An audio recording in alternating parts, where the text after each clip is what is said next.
Anio alahady 9 aogositra 2020 alahady 2 volana aogositra ary alahady 10 manaraka ny Trinité. Miombony sika ry havana amin'ny loha hevitra hoe mampirina mino ny fanavotan'i Kristy. Ary amin'ity an'ity sika dia hoe tahian'Andriamanitra ny taranaky ny olona izay mifanavotra ao anatin'ny sarotra. Manerana ny sahan'ny FJKM moa dia ity alahady ity no natokana ho alahadin'ny martiora. Ho antsika fitandremana am-batomena manokana kosa dia tanterahana amin'ity anio ity ny isan-keritaonan'ny sampana Dorcas izay tokony natao tamin'ny volana aprily. Ka ny perikopa sy ny lohahevitra izany dia ny perikopa tamin'ny alahady 20 aprily no iombonantsika rehetra. Ho aminareo ry havana amin'ny fahasoavana sy ny fiadanana avy amin'Andriamanitra Ray Jesosy Kristy Tompontsika. Amen. Andeha hideran'Andriamanitra isika ka aoka hivelatra ny lohantsika ny salamo fa 12. Salamo fa 12 ny andininy voalohany ka hatramin'ny fahatelo. Salamo fa 12 ny andininy voalohany ka hatramin'ny fahatelo. Aorianan'ny teny izay ataon'ny mpitarika amin'ny anaran'i Jesosy. Manantenà ny Jehovah ry Israely, fa eo amin'i Jehovah no misy famindrapo sy fanavotana be. Amen. Aleloia. Sambatra ny olona izay matahotra an' Jehovah sady makasitraka ny didiny indrindra. Ahery ambonin'ny tany ny zanany, ho tahiana ny taranaka ny marina. Fananana serenana ao an-tranony ary ny fahamarinany aharitra mandrakizay. Amen. Ny hira 420 no iraintsika izao. Hira 420 ny andininy voalohany sy ny fahaefatra. Ry Andriamanitra nahary isorana ny anaranao, ilay natsoina ho martiora fitandrik'andro manazava.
Ry havana, ndeha iombona mivavaka amin'ny fisaorana sy fankalazana an'Andriamanitra isika.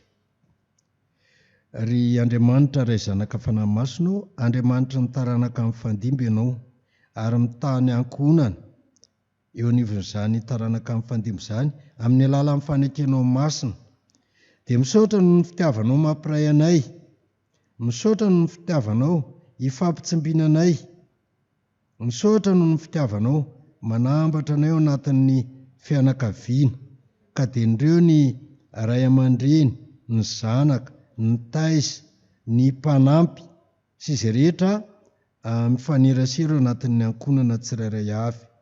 dia misaotra fa Andriamanitra ny isam-pianakaviana ianao ary Andriamanitra tsara sady mpanao ny tsara. Ka na teo amin'ny lalana ny zoranay tao anatin'ny fifaliana na tao anatin'ny zavatra sarotra isan-karazany dia nampianatra anay ianao mba hifaly mandrakariva ary mba hifarimbona mandrakariva. Ka tsy mijanona aminay fotsiny fitahiana avy any aminao ry Tompo izay isaoranay ianao fa mitohy teo amin'ny taranaka amin'ny fandimby izany ary mbola omenao mba ampitainay amin'ny taranaka manaraka rehetra. Ankehitriny ary Tompo dia saotranao izay noho ny fiaretan'ireo olona maro tamin'ny finoana teto amin'ity tanindrazana ity. Ka nisy ireo martyra matina latsakaina fa misy kosa tena niaritra amin'ny mafy ka navelonay naza dia tena ny aina amin'ny fangirifiriana isan-karazany. Reny rehetrarehetra ireny naharitra tamin'izany dia noho ny fitiavanao ka dia isaorana anao manokana. Ary tsy ireo martyra teratany andro Tompo ny isaoranay ianao fa misy ihany koa ireo izay martyra izay nafony tanindrazany, nafony ainy ka nanaiky ho filazantsara mivelatra nanokatra ny vavahadin'ny lanitra teto amin'ity firenena ity dia isaorana anao rendry Tompo. Ankehitriny ary Tompo dia raisy mba ho anitra mampofona miakatra any amin'ny seza fiandriananao izao fiombonana masina tanterahana miaraka amin'ny sampana Dorkasy izao. Dia amin'ny anaranao Jesoa ilay Andriamanitra tianay. Amen. Ry havana malala, hoy ny soratra masina hoe amin'ny anaran'i Jesoa, miasa mitahotra sy ny ovitra tanteraka amin'ny famonjenanareo. Ka ianao amin'ny fanajana ry havana ny sitrapon'Andriamanitra izay tiany ho tanterahantsika manao hoe: fa Andriamanitra no miasa ao anatinareo na amin'ny fikasana na amin'ny fanaovana hahatanteraka ny sitrapony. Ko ataovy ny zavatra rehetra amin'ny tsy fimonomononana sy tsy fisalasalana. Amen. Sambatra amin'ny mahitsy lalana izay mandeha araka ny lalàn'i Jehovah. Sambatra izay mitandrina ny teny vavolombelony ka mitady azy amin'ny foniny rehetra. Amen. Eo ampisaitsainana sy fampiriana izany tenin'Andriamanitra izany eo am-pontsika dia ataontsika ny hira fanampiny fa 7:1. Hira fanampiny fa 7:1. Ianao izay mitady ny fiadanatsoa amin'izao fiainana izao.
Ry havana malala, voandiny vitsy fotsiny tamin'ny soratra masina ny entsika teo dia samy mahatsiaro latsa-dantsitsika. Tsy mitsarantsika avy hatrany Andriamanitra fa mbola miala nenina amintsika, tsy avy antsy ny marina rahateza fa mimpanota amin'ny bebaka. Ka dia ndeha araroantsika izany fahasoavan'Andriamanitra izany mba hifonantsika sy hakentsika heloka eo anatrehan'Andriamanitra sy hibebahantsika. Imbonantsika ary izao vavaka izao manao hoe: ry Tompo Andriamanitra io, menatra sy mangay azy izay eo anatrehan'ny fahatsaranao, eo anatrehan'ny antsinao, eo anatrehan'ny fanekenao masina, izay ny antso sy mifidy anay mba haneho ny fahasoavanao, mba hiasa ny asanao Andriamanitra noho ny asanao. Fona aminao izay fa nataony ahatsirambina ny asanao, nataonay kitotoa ny asanao satria tsy mba nataonay tamin'ny tahotra anao izany Andriamanitra, kanefa dia asa famonjena, asa hifampitana amin'ny famonjenao ka betsaka ny olona mbola tsy tafiverinao ambalanao, ary na izay ao aza dia misy efa tafavoaka amin'ny valanao ka mibahana ny afa-tsy hiditra ary izay tsy miditra. Ifonana aminao ry Tompo ny fifanjanana, ny miravoravo tanana, ny fahakiviana, ny akamoana. Reny rehetrarehetra reny dia tsy fahataterahan'ny asanao avokoa ry Tompo. Efa nametraka fikasana tsara tao anatinay ianao Andriamanitra, ary miasa mibitsika aminay andro aman'alina, fa dia manampy-tsofina izay, mamono ny feo amin'ny fieritreretanay izay, ary mirimbelona teo anatrehanao. Ary raha mba nisy zavatra natao ara dia mononmonona, misalasala, ary matetika ny fitadiavam-boninahitra mibetsaka, ka rehefa tsy mifanaraka amin'izay eritreretinay dia izany mahatonga anay mononmonona sy hisalasala sy hangatakandro eo amin'ny asanao. Koa indreto ary izay ankehitriny ry Tompo, fona aminao indrindra izahay, mamela ny elokay, mba tsy hamela vesatra ho amin'ny taranakay izay fa mba fitahiana ny mpitany amin'izy ireny. Ary izy ireo kosa dia tsy mifaly emena eo na lan'izy ireo tahaka, fa izay mba fahasoavana na dia atao hoe kely sy bitika aza hitany eo aminay. Dia misaotra ry Tompoandriamanitra io, dia samy efa nanitany amin'ny lalanay avy izay ry Tompo, tsy nahatanteraka ny asanao, ka dia mba raisy ireo ry Tompo mivavaka mangina mpolo loatra ao ampon'ny tsirairay avy.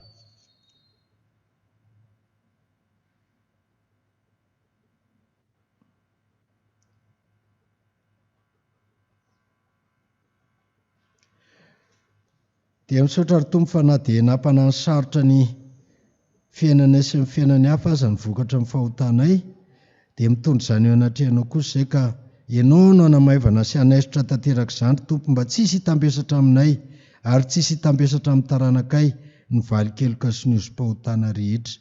Dia amin'ny anaranao Jesoa ilay mifono ao anay ankavanan'Andriamanitra iray, rehefa avy navita ny asa-panavotana anay, misaotra Jesoa malalo, ary misaotra ihany koa ny amin'ny fanahy masina izay manampy anay amin'ny fivavahana tsy hanay tononona akory. Amen. Anoizantsika amin'ny fonantsika ry havana ny hira 775 ny andininy voalohany sy faharoa, 775 ny andininy voalohany sy faharoa. Ory Jesoa mifaly mifoko, aza manary izay mitalao.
Ry havana ho ny soratra masina hoe, raha maiky ny fahotantsika sika dia mahatoky sy marina Andriamanitra ka mamela ny fahotantsika ary manadio antsika ho afaka amin'ny tsy fahamarinana rehetra.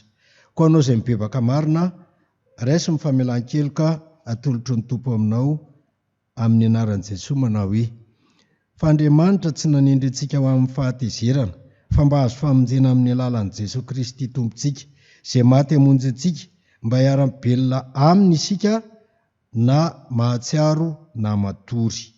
Amen. Noho izany ary havana dia ambara fa voavelany elokareo noho ny anaran'i Jesosy Kristy. Aleloia. Amen. Sambatra ny olona izay voavelany elony sy voasarona amin'ny fahotany. Sambatra ny olona izay tsy isain'i Jehova eloko ary tsy misy fitaka amin'ny fanahany. Amen. Anehoantsika amin'ny fifaliantsika noho ny namelan'Andriamanitra ny elontsika dia ny hira fa 7:telopolo sy 500. Hira fa 7:telopolo sy 500. Ny andininy voalohany sy fahatelo. Endreny amaron'ny soa, tsy haiko ny ilaza izao.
Iombonantsika fifaliana noho ny namelan'Andriamanitra ny elontsika dia iombonantsika ny fanekempinoana nikeanina na ny fanekempinoana laharana faharoa.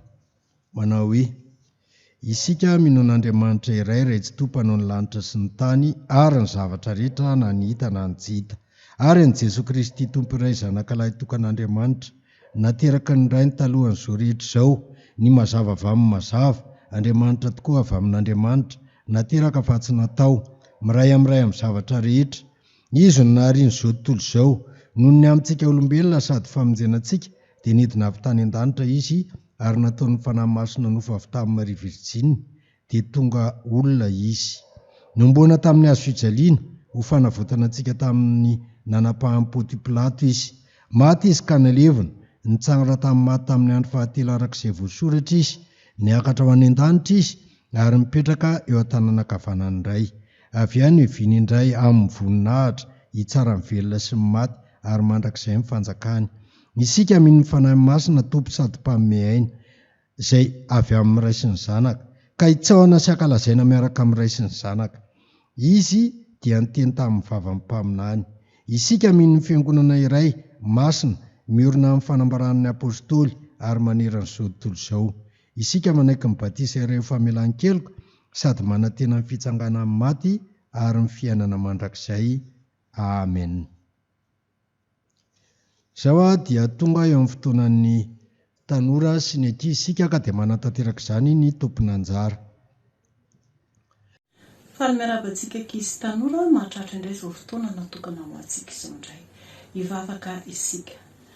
Ry Jesosy zoky be fitio indreto izahay ankizy tanora vonona hiaino anao.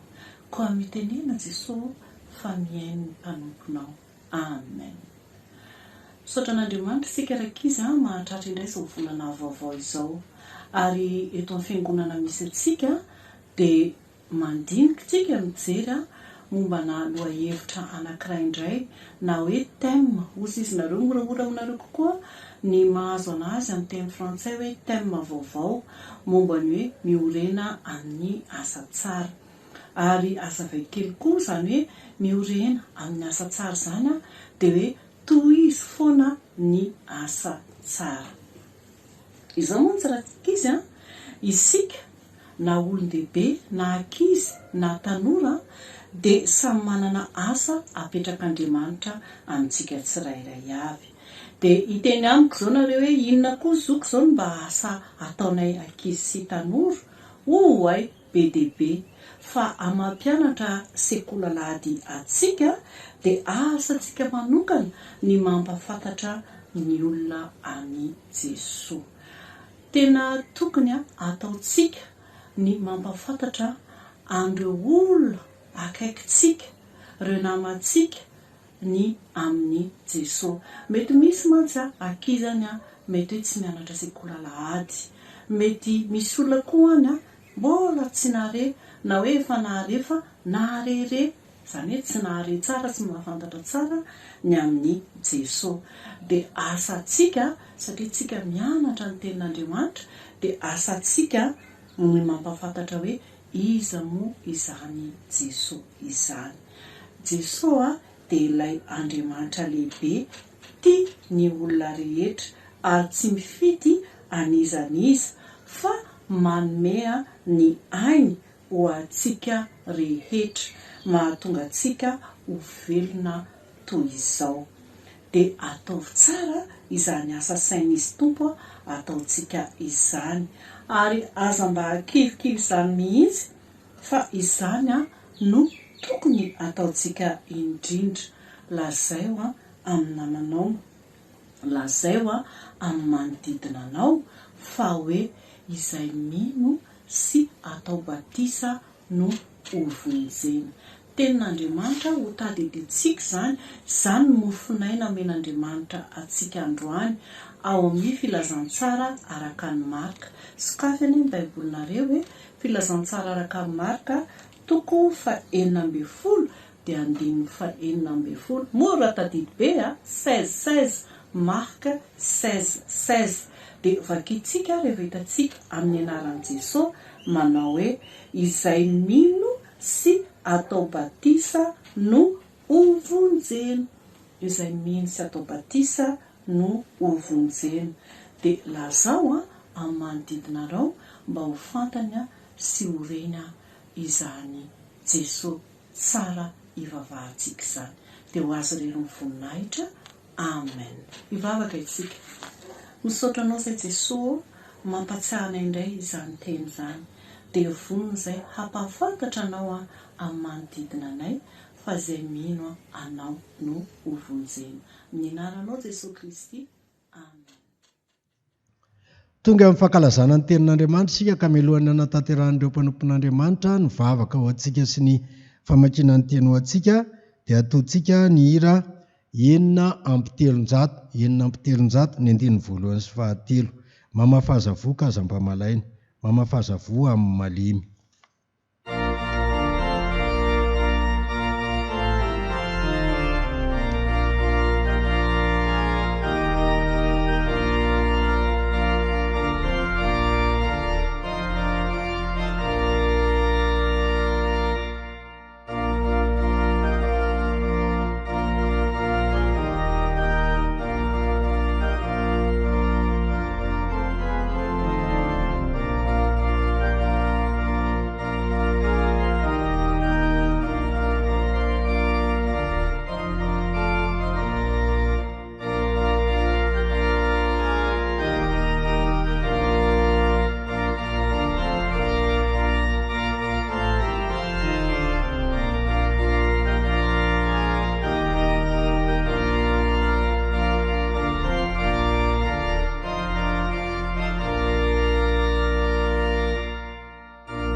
Iaraka hivavaka isika.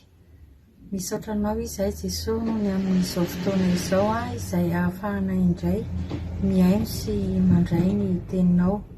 Mangataka aminao ary izay Jesosy ny fanainao masina mba ameno anay, hirotsaka aty anatinay, ahafahanay mandray izay tianao ambara aminay. Dia ampanginy Jesosy izay feo rehetra tsy avy aminao, ahafahanay mandray izany teninao izany. Dia amin'ny anaranao Jesosy no angatahanay izany vavaka izany. Amen. Ny tenin'Andriamanitra izay ho vakintsika dia ao amin'ny Rota toko 4 andiny voalohany ka hatramin'ny 14. Rota toko 4 andiny voalohany ka hatramin'ny 14. Amin'ny anaran'i Jesosy. Ary rehefa tafakatra teo am-bavahady Boazy ka nipetraka teo, dia indro nandalo ilay havana mahavitra voalazany, dia hoy Boazy, ranony rio mahitia kely ange, mipetra eto. Dia nanatitra izy ka nipetraka. Dia nakafolo lahy tamin'ny loha tao an-tanàna Boazy ka nanao hoe, mipetra eto ianareo. Dia nipetraka ireo. Dia niteny tamin'ilay havana akaiky izy ka nanao hoe, Naomi, izay niverina avy tany amin'ny tany Moaba, dia mivarotra ny tany izay any Elimeleka rahalahintsika. Ary izao nikasa ampandrehanao hoe, vidio eto anatrehan'izay mipetraka eto sy eto anatrehan'ny loholona amin'ny fireneko izany. Raha hanavitra ianao dia avoty, fa raha tahiny tsy hanavitra ianao dia lazao amiko mba ho fantatro fa tsy misy tokony hanavitra afa-tsy ianao. Ary izao no manarakaraka anao, ary hoy izy, hanavitra ihany aho. Dia hoy Boazy, amin'izay andro hividiananao ny tany amin'ny tanan'i Naomi, dia amin'ny Rota koa, vehivavy Moabita vadiny maty, no hividiananao azy, mba hamelo maso ny anaran'ny maty ao amin'ny lovany ianao. Fa hoy ilay havana mahavitra, tsy mahazo manavitra ny an'ny tenako aho, fandrao mahasimba ny lovako. Avoty ihany ho anao ny ahy, fa tsy mahavitra aho. Ary ny amin'ny fanavotana sy ny fanakalozana teo amin'ny Israely fahiny, hahamafy ny teny rehetra, dia izao, nesoriny lehilahy ny kirarony ka nomeny ho an'ny namany. Dia vavolombelona teo amin'ny Israely izany, ary hoy ilay havana mahavitra tamin'ny Boazy, vidio ho anao izany. Dia nanaisotra ny kirarony izy. Ary hoy Boazy tamin'ny loholona sy ny vahoaka rehetra, ianareo no vavolombelona androany, fa efa novidiko tamin'ny tanan'i Naomi izay rehetra any Elimeleka sy izay rehetra any Kiliona sy Malona. Ary Rota koa, vehivavy Moabita vadiny Malona, dia lasako vadiko hamelo maso ny anaran'ny maty ao amin'ny lovany, mba tsy ho faty maso ny anaran'ny maty ao amin'ny rahalainy sy ao amin'ny vavahadin'ny fonenany. Ianareo no vavolombelona androany, dia hoy ny vahoaka rehetra izay teo amin'ny vavahady sy ny loholona, eny, vavolombelona izahay, ataon'i Jehovah tahaka Andraely sy tahaka ny Leany izay vehivavy efa ho tonga ao an-tranonao. Fa izy roa vavy no nanangana ny tranon'i Israely, ary aoka ho lehibe any Efrata anie ianao, ary alaza any Betlehema anie ny anaranao, ary ho tahaka ny taranaky Fareza izay nateraky ny Tamara tamin'ny Joda, anie ny taranakao avy amin'ny zanaka izay omeny Jehovah anao amin'ity vehivavy ity. Ary Boazy dia nampakatra ny Rota ka nanambady azy, ary Jehovah nampananaka azy ka niteraka zazalahy izy. Aroy ireo vehivavy tamin'ny Naomi: isaorana anie Jehovah izay tsy namelanao androany, tsy hanan-kavana mahavitra, ary aoka halaza ny anarana eo amin'ny Israely. Amen. Hotoizantsika ny famakiana ny teny izany dia hitantsika ao amin'ny filazantsara araka ny Luka toko 4:20 andininy 7:12 ka hatramin'ny 4:20 amin'ny anaran'i Jesosy. Ary indray nisy roa lahy tamin'izany nandeha tamin'izany andro izany nakany amin'ny vohitra atao hoe Emaosy, tokony ho 80 stadio raha any Jerosalema. Dia niresaka ny amin'izany zavatra rehetra nanjoa izy, ary raha mbola niresaka niara-ny sainy izy dia nanantona Jesosy ka nanaraka taminy. Nefa ny mason'ireo no azony mba tsy hahafantarany azy. Ary hoy izy taminy: ahoana izany teny resahanareo teny am-pandehanana izao? Dia nijanona ireo sady nalahelo tarehy. Ary ny anankiray izay atao hoe Kleopas namaly ka nanao taminy hoe: ianareo irery va ny vahiny mitoetra ao Jerosalema tsy mba mahalala izany zavatra tonga tao amin'izao andro izao? Fa hoy izy taminy: zavatra manao ahoana moa izany? Ary hoy izy roa lahy taminy: ny amin'ny Jesosy avy any Nazareta, mpamina mahery tamin'ny asa sy ny teny teo anatrehan'Andriamanitra sy ny vahoaka rehetra, dia nanolorany lohany ho mpisorona sy mpanapaka teo amintsika, ary hanamelohany azo ho faty, sy nanomboana azy tamin'ny hazo fijaliana. Nefa nantenainay fa izy no ilay efa hanavitra ny Israely, ary tsy izany ihany fa androany no andro fahatelo hatramin'izay ahatongavany izany. Nefa kosa ny vehivavy sasany izay namanay nahavery hevitra anay fa tany amin'ny fasana maraina koa izy, ary raha nahita ny faty izy dia tonga ka nilaza fa efa nahita anjely niseho kosa izay nilaza fa velona izy. Dia nandeha ny sasany ka nombanay ka hakany amin'ny fasana, ary nahita araka izay nolazain'ny vehivavy, nefa izy tsy hitany. Ho faranantsika ny famakiana ny teny. Efesiana toko 5 andininy 1 ka hatramin'ny 2. Amin'ny anaran'i Jesosy koa amin'izany dia aoka nahaka an'Andriamanitra ianareo tahaka ny zanaka malala izay mandeha amin'ny fitiavana toy ny fitiavan'i Kristy ianareo, dia nanolorany tenany ho fanatitra sy ho fanavotana amin'Andriamanitra, ho fanatitra kasitrahana hamonjy atsika. Ray masonao manamasinana amin'ny fahamarinana, ny teninao fahamarinana. Amen.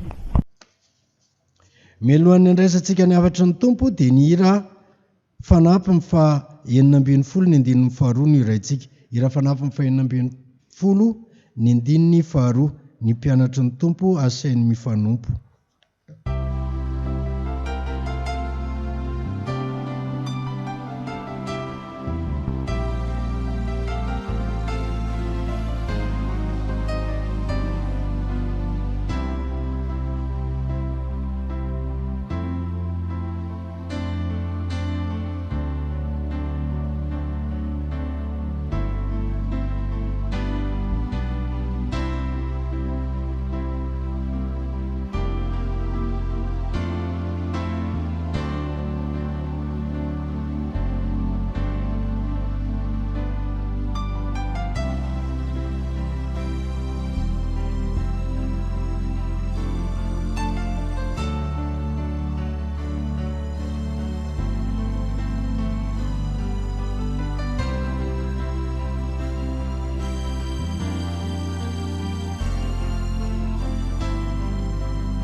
Anapaka apontsika ny ry havana ny fiadanan'i Kristy sy ny fahafenoan'ny fanahy masina, atakarantsika ny saindalin'Andriamanitra izay tia nofenantsika izay voarakitra ao amin'ny teniny. Amen. Tahian'Andriamanitra ny taranaky ny olona izay mifanavitra ao anatin'ny sarotra. Izany no lohahevitra sy tombontsika andraisantsika ny hafatra araka ny vaky teny voalohany dia arak'izay hitantsika ao amin'ny bokin'ny Rota. Rota 4:1 ka hatramin'ny 12. Ry havana malala ao amin'ny tompo. Rehefa miatrika ady sarotra izany tsika dia izao mila tena manana paikady mazava. Ary io no teny soratra masina hoe fahaiza-mandamo manentona miady. Fa tsy rehefa anatin'ny sarotra dia savoritaka, tsy hita izay ho raisina. Fa ny kristianina ao anatin'ny sarotra dia tena mailo ary miaina amin'ny fahatoniana. Ka tsy vita ho azy izany fa tsy maintsy miankina amin'ny herin'Andriamanitra isika. Ka eto ary dia ny tantaran'ny Rota, na ny ampahany amin'ny tantaran'ny Rota no raisintsika ny amin'izany dia arak'izay hita eo amin'ny 4:1 ka hatramin'ny 12. Lohahevitra moa dia hoe tahian'Andriamanitra ny taranaky ny olona izay mifanavitra ao anatin'ny sarotra. Ka ampahany ihany eo amin'ny tantaran'ny Rota izany ity voambary ity fa nisy ny teo aloha. Ka tsara tsevina amintsika, i Rota aloha izany dia tsy Israely izy akory fa vehivavy Moabita. Dia ny vehivavy Moabita izany taranaky Moaba, izany hoe taranaky Lota izany. Izany hoe ilay zanatra lany Abrahama tamin'ny taonjato maro tany aloha tany, talohan'ity tantara miseho ity eto izany. Dia inona moa izany nahatonga ny Rota ho eto amin'ny firenen'ny Israely? Satria nisy mosary tany amin'ny tanin'ny Israely dia lasa nila ravinahitra tany amin'ny tanin'ny Moabita ny mpivady.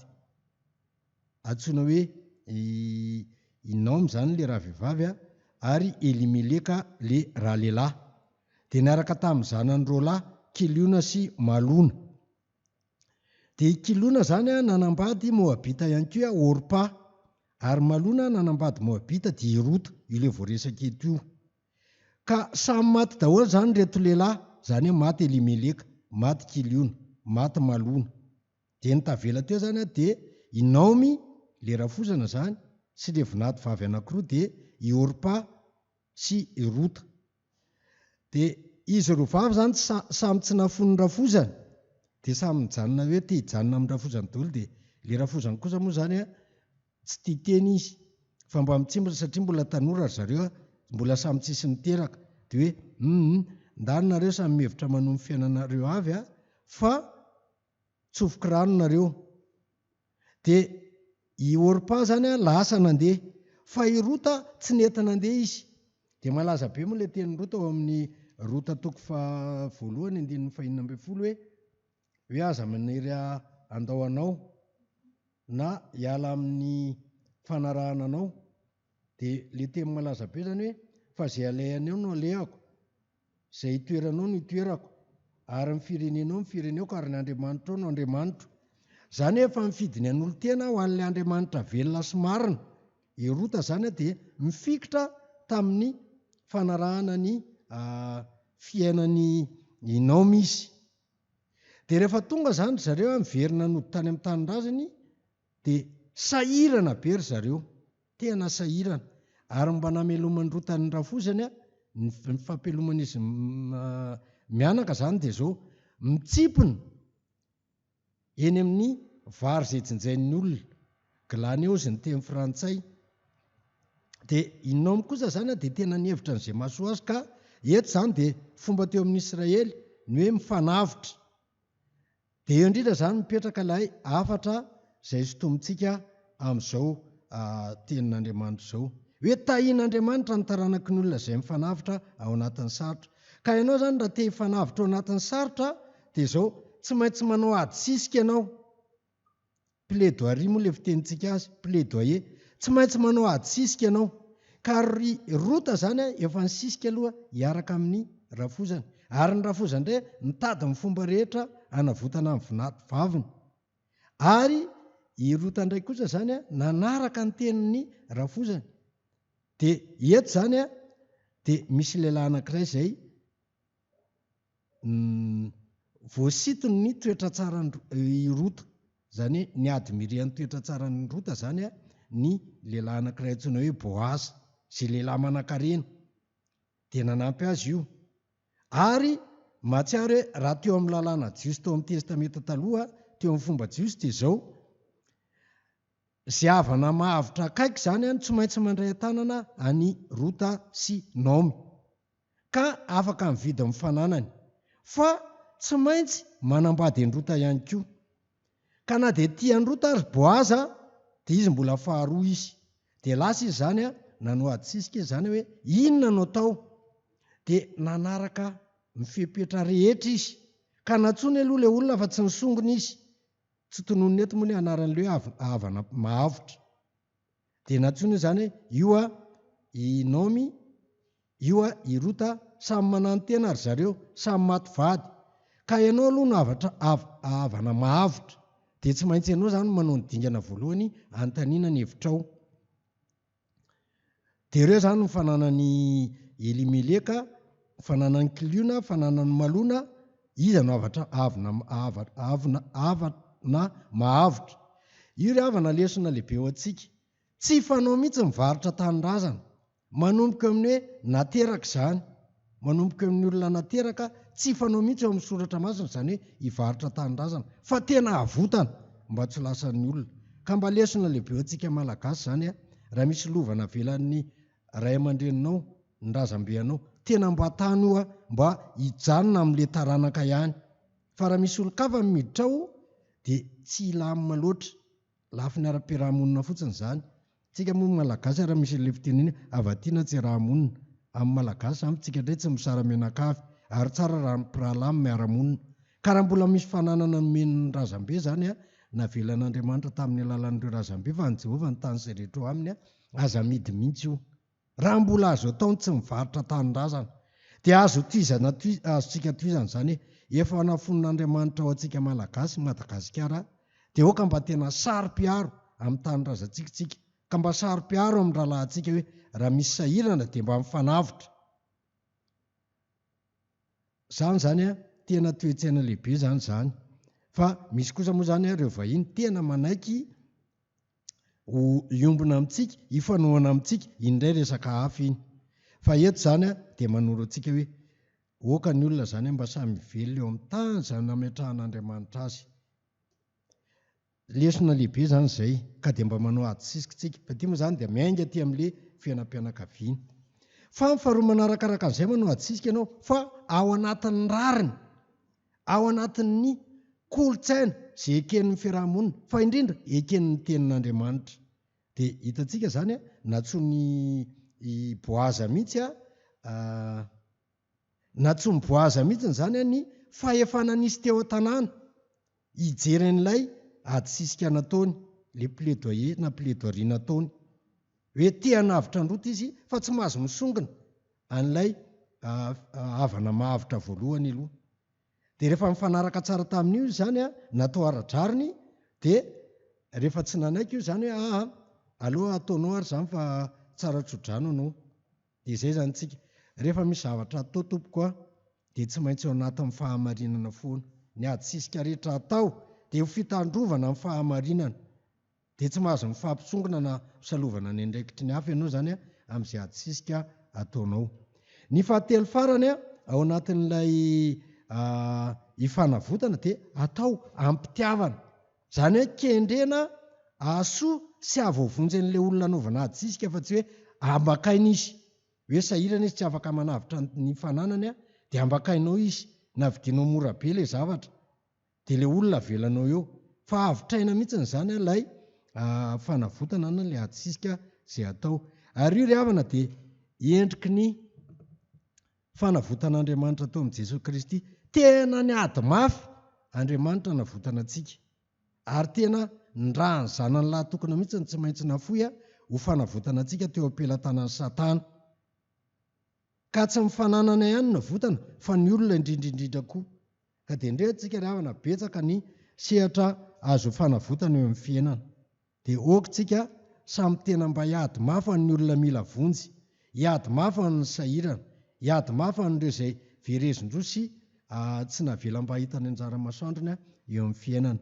Ka eto zany tena sahirana Rota sy Naomi dia navotany Boazy izy ary tena fifanolorana aina ampitiavana mihitsy no nanaovana an'izany. Dia inona ny vokany ry havana? I Rota zany dia anisan'ny vehivavy jentilisa tafiditra ao amin'ny tetiaran'i Jesosy Kristy. Satria raha amin'ity tantara io dia mifampiteraka zany i Boaza sy Rota ary ny zanany ry zareo dia Obeda. Io Obeda io no rain'i Jese, ary Jese dia tsy iza akory fa dadan'i Davida. Dia hitantsika amin'izany fa rehefa mahay mifanavitra ny olona ao anatin'ny sarotra dia lasa feno fitahiana hatramin'ny taranany, lasa fitahiana ny taranany. Ary iza zany ilay taranaka roto ireo dia mitoy any amin'i Davida, mitoy an'i Solomona, mitoy any rehetrarehetra tonga ao amin'i Jesosy Kristy io. Ka izay ry havana ny zava-dehibe amin'ny fiainana hoe rehefa mahay mifanavitra tsika manao ady sisika ampahamarinana ampitiavana tahaka ny nanavotan'i Kristy antsika dia tena mitoy ny fitahiana hatrany amin'ny taranakitsika. Ka eto moa zany dia hoe vehivavy sady mbola jentilisa indray fa mifanavitra. Ary izay nisorana n'Andriamanitra fa fivavahana kristianina ny tena mamerina sy mametraka ny vehivavy amin'ny tena toerany. Ary tsika FJKM dia misaotra an'Andriamanitra tsika satria vehivavy dia manana anjara toerana mitovy amin'ny lehilahy. Vehivavy afaka manao pastera. Ary tsaroa fa ny vehivavy martyra voalohany indrindra teto Madagasikara tamin'ny fivavahana kristianina dia vehivavy Rasalama martyra. Nalala ny fitsanganan'i Jesosy Kristy tamin'ny maty voalohany dia vehivavy ry Maria Magdalena sy ny namany. Ka dia zany rehetrarehetra zany dia fifaliana ao antsika hoe ao anatin'ny fivavahana kristianina ny tena ifampitsimbinana amin'ny sarotra ka tsy jerena hoe vehivavy ty na ankizy ty na sahirana ty fa Kristy dia mijery manokana ny ireo mila vonjy ireny ary engany hoe isika rehetra mba hakamamy ny asa fanavotana izay ny vehivavy moa no anisan'ny tena mahafanafo amin'izany fa dia isika rehetra ihany koa dia mba hatateraka izany. Amen.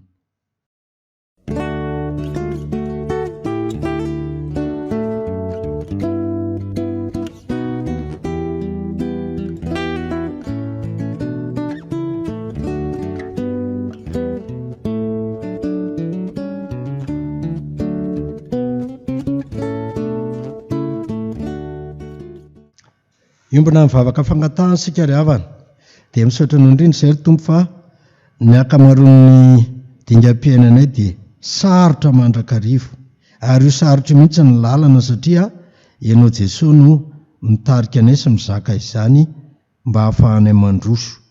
Fa mino andraikitra kosa izay mba hifampitsimbona hifanavitra ka dia mba ho mason'ireo tsy mahita amin'ny vavan'ireo tsy afaka miteny ary mba hoherin'ireo izay verezindroso tsy mena anjara masoandro. Ka dia mivavaka aminao izay ry tompo, mangataka aminao indrindra izay ho an'ireo anjorom-bala rehetra, ho an'ireo mila vonjy rehetra dia mba ny fiangonana ny voalohany solovava azy ireny satria fiangonana dia tsy hafa fa ianao Kristy no lohanay fiangonana. Ka dia mivavaka aminao izay amin'ny fiangonanao indrindra amin'ny fiangonan'i Jesosy Kristy eto Madagasikara izay miomana ao anatin'ny synoda lehibe izay tanterahana ao anatin'ny andro vitsivitsy ka amin'ny fiomanana sy fanomanana amin'ny fanatanterahana rehetra amin'ny fanapahan-kevitra rehetra na ny hevitra na ny olona fidiana dia mba izay tena araka ny sitraponao sy izay tena olom-boatendronao. Ka raha misy ny manao ady sisika amin'izany ry tompo dia oka ry tompo mba ianao no anatanteraka izany. Fa tsy ilaina akory ny manatanteraka an'izany fa ny ady sisika izay atao dia izay mba tena hatanterahany sitraponao ka mba tsisy toerana ho an'ilay ratsy, tsisy toerana ho an'ny devoly fa mba zanak'Andriamanitra avokoa no mivory any ka mba tsisy hirika apetraka ho an'ilay ratsy na omena an'ilay ratsy any. Vavaka aminao izay ho an'ireo mpanala fanadinana rehetra nala bakalorea dia mba tafita soa daholo ary entina mivavaka manokana ireo mpianakavy ny finoana. Dia apetraka aminao koa ry tompo ny fiainam-pinoana, ny fiainam-pitiavana, fiainam-panimpona, ny fanabeazana ny ankonana dia mba ambininy eo anatrehanao. Dia mivavaka aminao zay ho an'ireo efa tonga taona ny amin'ny ahafahana miroso amin'ny fiainam-panambadiana na ny lahy na ny vavy, dia mba ampianao amin'izay vaditra andrisy fihazo daholo izy izay voakasika izany rehetra, ary mba hanatanteraka izany ampahamendrehana, ampahamasinana sy ao anatin'ny fahadiovana.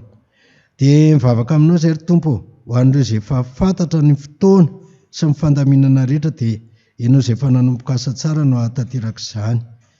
Dia ireo izay anatin'ny fianarana mba ho tafita soa, hitombo fahalalana, hitombo fahendrena, ary mba ho afaka soma tsara avokoa. Ao moa ireo izay anatin'ny fialam-boly ankehitriny, ao anatin'ny fialan-tsasatra, dia mba akabahana tsara amin'ny tom-piasana sy tom-pianarana ho avy indray. Ireo eny an-dalana rehetra dia ianao mifalavorariany dianay sy fahatanterahany fikasanay. Dia mivavaka aminao zay ry Tompo, ireo manolo tena rehetra, ny katekomena, ny fanabeazana rehetra ao anatin'ny fiangonana, ao anatin'ny sampana, ny sekoly alahy sy ireo sampana hafa rehetra, dia mba handroso ary mba tena hiady ny ady tsara zay ry Tompo, ary tena no ady sisika ny hamonjena amin'ny manodidina anay. Dia mba ho fitahiana sy ho mpiara-miasa matoky aminao izay, ary mba ho vavolombelona matoky. Dia amin'ny anaranao Jesosy ilay Andriamanitra tianay, efa niantso sy mifidy anay, ary nampianatra anay hivavaka hoe: Rainay izay any an-danitra, ho hamasinina ny anaranao, ho tonga ane mifanjakanao, atao ane ny sitraponao ety an-tany tahaka ny any an-danitra. Omeo anay anio ny hanina sahaza ho anay, ary mamela ny elokay tahaka ny namelanay izay meloka taminay, ary aza mitondra anay amin'ny fakapanahy, manafahanay amin'ny ratsy, anao amin'ny fanjakana sy ny hery ary ny voninahitra mandrakizay. Amen. Dia amarana izao fotoana izao sika ry havana. Mialohan'ny andraisantsika ny hafatra sy ny tsodrano, dia ataontsika ny hira 8telopolo sy 900. 8telopolo sy 900. Ry Jesu mpamonjy malala, indreto ny mpanomponao. Ireo nentinao voatantara no feo mampahery anay.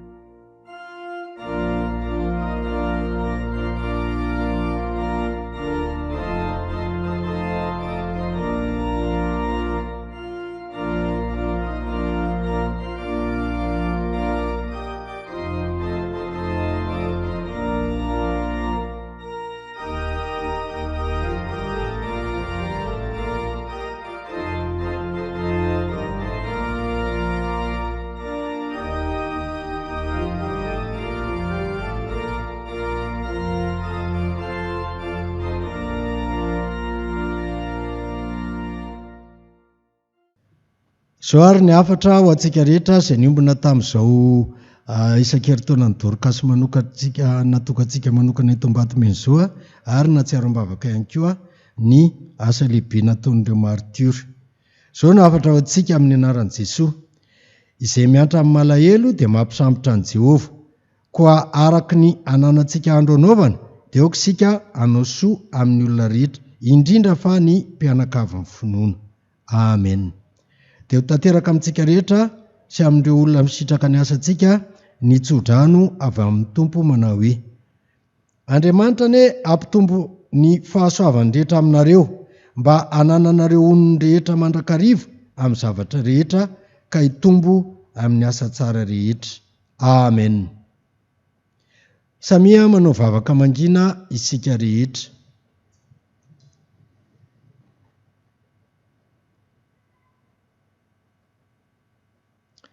Dia mametraka manokana ny sampana Dorcasy amin'ny ambaratonga-pitondrana rehetra eo mba amin'ny fahasoavanao zay ry Tompo, mba efa be amin'ny asanao izy ireo.